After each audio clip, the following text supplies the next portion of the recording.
رسول پاک صلی اللہ تعالی علیہ وسلم نے یہ بھی فرمایا کہ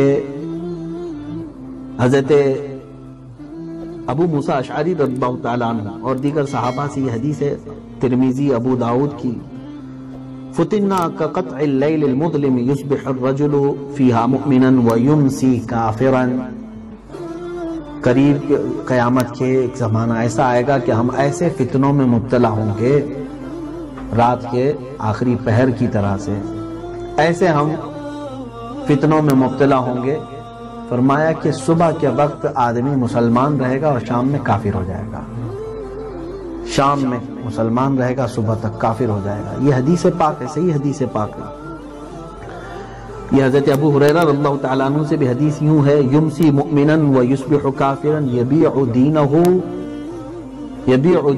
بغرض من الدنیا، رات کو ایک آدمی مسلمان سوئے گا، صبح کافر اٹھے گا، اپنے دین کو دنیا کے بدلے بیچ ڈالے گا، اپنے دین کو دنیا کے بدلے بیچ ڈالے گا۔ یہ بھی تمام چیزیں آئیں گی، تو جس کا دین کمزور ہوگا، ہلکا ہوگا، وہ یہ سب چیزیں آج کر جائے گا، سب چیزیں کرنے پر وہ ہر چیز کو تسلیم کرے گا۔ کچھ اور حدیثیں ہیں، مرتبہ میں آپ کو سنا دوں۔ اللہ کے حبیب صلی اللہ تعالیٰ علیہ وسلم نے یہ بھی ارشاد فرمایا، اذا کانت امراؤکم خیارکم واغنیاؤکم سمحاؤکم وامورکم شورا بینکم فظہر الارض خیر لکم من بطنہا، جب تمہارے امیر جو تم پر حکومت کرتے ہیں وہ اچھوں میں سے ہوں، اور جب تمہارے مالدار سخی ہوں، اور تمہارے آپس کے معاملات مشورے سے طے پائیں، مشورہ جاہلوں کے نہیں، علم والوں کے مشورے سے طے پائیں، تو سمجھ لو کہ یہ زمین کا اوپر والا حصہ تمہارے لیے بہتر ہے نیچے والے حصے سے۔ بات سمجھ میں آ رہی ہے؟ تمہارا جینا اس وقت خیر ہوگا۔ لیکن حدیث کا دوسرا ٹکڑا یہ ہے، وَإِذَا كَانَتْ أُمْرَاؤُكُمْ شِرَارُكُمْ وَأَغْنِيَاؤُكُمْ بُخْلَاؤُكُمْ وَأُمُورُكُمْ إِلَى نِسَائِكُمْ فَطَنُ الْأَرْضِ خَيْرٌ لَكُمْ مِنْ زَهْرِهَا، تو بطن الارض خیر لکم فبطن الارض خیر لکم من زہرها، تو پھر تم سمجھ لو جب تمہارے امیر برے لوگوں میں سے ہوں، تمہارے مالدار بخیل ہو جائیں، تمہارے آپس کے معاملات عورتوں سے سلجھائے جائیں، ان کے ہاتھوں میں چلے جائیں، یا پھر یوں سمجھ لیں غلبہ نفس ہو، غلبہ شہوت ہو، اس اعتبار سے دینی معاملات اور طے ہو رہے ہوں، تو تمہارے لیے زمین کا نیچے والا حصہ اوپر والے حصے سے بہتر ہے، یعنی قبر تمہارے لیے زیادہ بہتر ہے۔ یہ ایک حدیث پاک ہے۔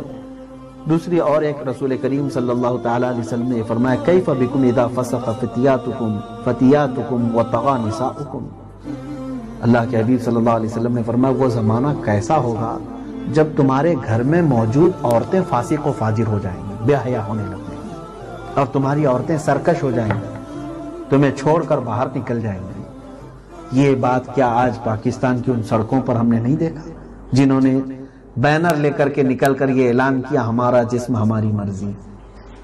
یہ مخبر صادق صلی اللہ تعالیٰ علیہ وسلم نے فرمایا، کیف بکم، تمہارے ساتھ کیا حال ہوگا جب تمہاری گھر کی بچیاں آوارہ ہو جائیں، وطغى نساؤکم، جب تمہاری عورتیں سرکش ہو جائیں گی، تمہارے ہاتھوں میں نہیں رہیں گی۔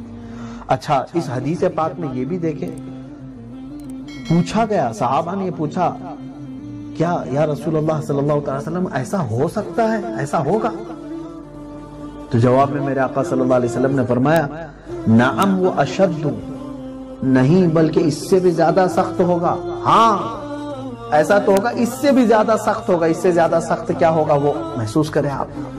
پھر اللہ کے حبیب صلی اللہ علیہ وسلم نے فرمایا، کیف انتم اذا لم تأمروا بالمعروف ولم تنہوا عن المنکر، کیا حالات ہوں گے تمہارے اس وقت جب تم کسی کو اچھائی کا حکم نہیں دو گے اور کسی کو برائی سے نہیں روکو گے، تو تمہارے لیے کیسی کیسی ہلاکتیں آئیں گی۔ تو صحابہ نے پوچھا، یا رسول اللہ صلی اللہ علیہ وسلم کیا ایسا بھی ہوگا؟ رسول کریم صلی اللہ تعالیٰ علیہ وسلم نے فرمایا، ہاں اس سے بھی زیادہ سخت ہوگا۔ اس سے بھی زیادہ سخت کیا ہوگا؟ اب دیکھیں، کسی بھی قوم کے ختم ہونے، ہلاک ہونے کے 3 درجے بتائے ہیں۔ پہلی بات تو یہ ہے کہ اچھائی کا حکم دینا اور برائی سے روکنا، یہ امت خیر کا لقب ہے۔ یہ اگر آپ یہ چھوڑ چکے ہیں تو سمجھ لیں آپ یہ ہر ایک کا فریضہ ہے، اچھائی کا حکم دینا اور برائیوں سے روکنا، کسی کا خوف دل میں نہ رکھنا۔ اب ایک زمانہ آئے گا جب قوم ڈھیلی پڑ جائے تو کیا ہوگا معلوم ہے؟ ہلاکت کا پہلا درجہ یہ ہے کہ آدمی اپنے اچھائی کے بارے میں تو سوچے گا، میں برا نہیں ہونا چاہتا ہوں، اپنے اچھائی چاہیے، دوسرے جائے کہیں پر بھی۔ یہ ہلاکت کی پہلی سیڑھی ہے، یہ ہلاکت کا پہلا درجہ ہے۔ میں خود اچھا رہوں، باقی دوسرے کوئی کہیں جائیں، ہم کو اس سے کیا غرض؟ کیونکہ امت خیر اس لیے نہیں ہے کہ تم خود اچھے بن کر دوسروں کو ایسے ہی چھوڑ دو آوارہ۔ اب انہوں نے چھوڑ دیا پہلی چیز۔ دوسرا سنیں، دوسرا درجہ کیا ہے قوم کی ہلاکت کا؟ اللہ اکبر، فرمایا گیا کہ یہ ہلاکت کا بیج ہے۔ دوسرا یہ ہے کہ خود نیک راہ پر چلتے ہیں اور نہ دوسروں کو چلنے دیتے ہیں۔ یہ دوسرا ہے، یعنی اب خود بھی اچھا نہیں بننا چاہ رہا ہے اور دوسرے کو بھی چلنے نہیں دے رہا ہے۔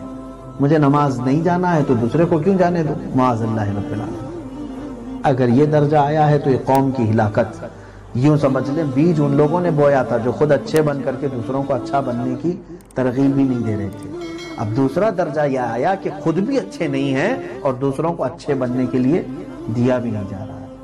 یہ دوسرا درجہ، یوں سمجھ لیں بیج کے پھل پودے اگ گئے۔ تیسرا درجہ کیا ہے جو آخری ہے قوم کی ہلاکت کا؟ فرمایا گیا کہ اس کے بعد تیسرا دور ایسا ہے کہ نیکی کو برا سمجھا جائے، حق کو باطل سمجھا جائے اور برائیوں کو حق سمجھا جائے، یعنی ختم ہی ہو گیا درجہ۔ یہ سمجھ لیں یہ عذاب الہی کا آخری درجہ ہے اس کا۔ تو اگر تم امر بالمعروف اور نہی عن المنکر چھوڑ دیے ہو تو آج ہو سکتا ہے کہ آپ نے بیج بو دیا ہے۔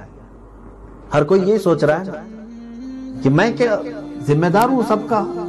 نہیں میرے عزیزوں، بولنا تمہارا کام ہے۔ انبیاء اکرام علیہ السلام نے 950 سال تک انہوں نے جب قوم کو ہدایت کی طرف بلایا ہے، یہ نہیں دیکھا کہ کتنے لوگ آ رہے ہیں، کتنے لوگ سدھر رہے ہیں، کتنے لوگ صبر رہے ہیں۔ انہوں نے آخر میں یہی کہا وَمَا عَلَيْنَا إِلَّا الْبَلَاغُ، اور اجر کے بارے میں یہی کہتے تھے ان اجریہ الا علی رب العالمین، ہمارا اجر، ہمارا معاوضہ رب العالمین کے پاس ہے۔ اور رہی بات تبلیغ کی تو ہم پر صرف پہنچانا فرض ہے، عمل کرنا ان کا کام ہے۔ تو پہنچانے کا کام کیوں بند کر دیا آج سب نے؟ دوسرے کو خیر کی دعوت دینا کیوں چھوڑ دیا؟ آج مخصوص چند لوگ ہیں، علماء کے لیے خاص کر دیا گیا، مبلغین کے لیے خاص کر لیا گیا ہے۔ میرے عزیزوں، واعظ کہنا، تقریر کرنا اگرچہ یہ عالم کی شان ہے، لیکن تم اپنے باتوں میں بھی تو بہت ساری چیزوں کی اصلاح کر سکتے ہو۔ یہ کام کیوں چھوڑ دیا گیا؟ اجتماعی طور پر آج اس سے ہم غافل ہیں، گویا کہ ہلاکت کے 3 درجوں میں سے پہلے درجے پر آج قوم آ چکی اور بیج بو لیا۔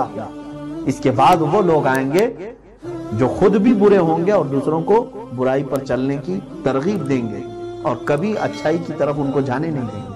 اور پھر اس کے بعد وہ لوگ آئیں گے جو برائیوں کو نیکی سمجھ لیا کریں گے اور نیکی کو گناہ سمجھ لیں گے۔ معاذ اللہ رب العالمین، وہ دور سے